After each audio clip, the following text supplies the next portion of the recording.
66-year-old Bhushan Kumar Mittal stood in the blistering sun in Punjab's Barnala district. He just needed one domestic gas cylinder.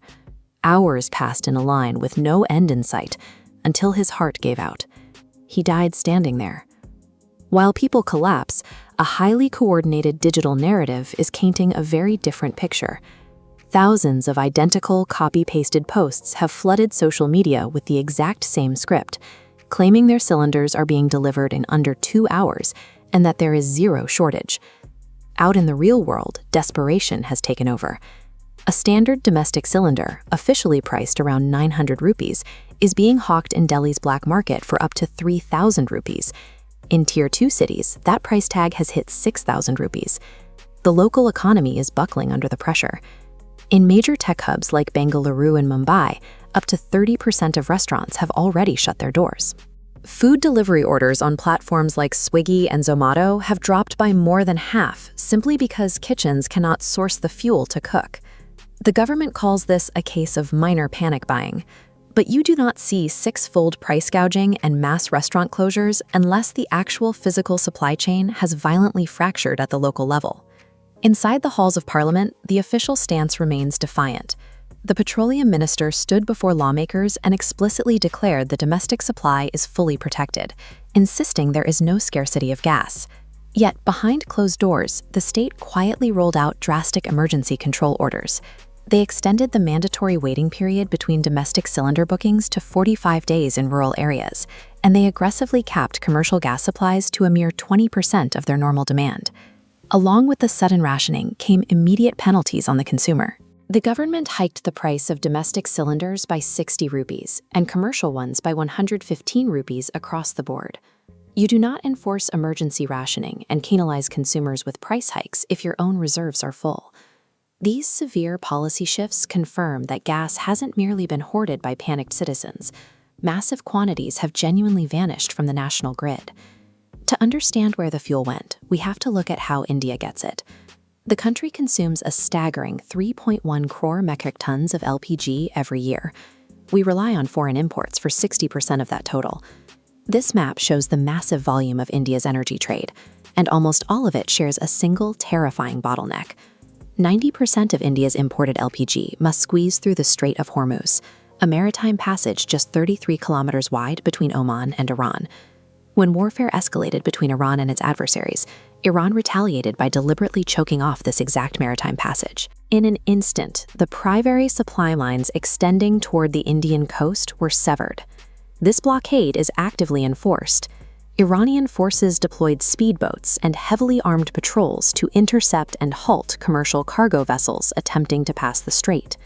A geopolitical clash thousands of miles away instantly paralyzed India's primary energy artery. It exposed the extreme danger of routing an entire nation's fuel supply through a single, volatile maritime corridor. How does a nation of 1.4 billion people face an international trade shock like this without an emergency backup plan? The reality is that India practically has no domestic storage. The nation's only underground storage caves in Visakhapatnam and Bengaluru hold a combined total of roughly 1.4 lakh tons of LPG. This visualization highlights the severity of the problem. When you weigh 1.4 lakh tons against the daily consumption of the Indian population, that reserve provides less than 48 hours of emergency supply. The national gas grid operates purely on real-time imports. It is a just-in-time supply chain. When the incoming ships stop, the buffer instantly drains to zero. For years, the government aggressively pushed mass LPG adoption through the Ujjwala scheme, connecting millions of new households to the grid.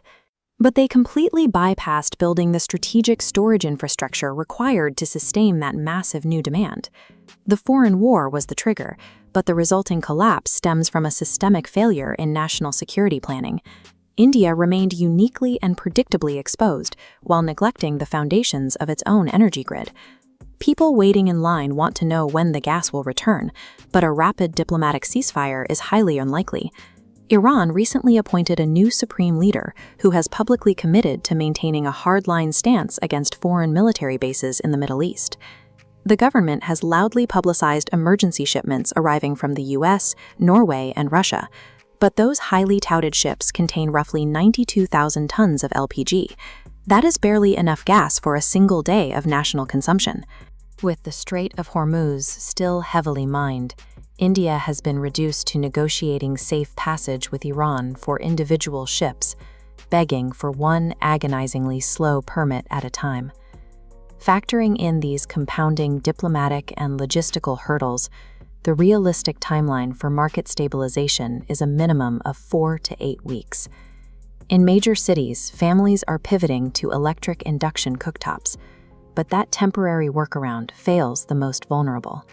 For millions outside urban centers, the rural electricity grid is far too unreliable to support electric cooking. We are witnessing a tragic regression. Rural women who had finally escaped the choking fumes of traditional fires are now forced to abandon their empty cylinders and return to cooking over toxic, open-flame mud stoves. If you have the means, there are immediate steps you can take.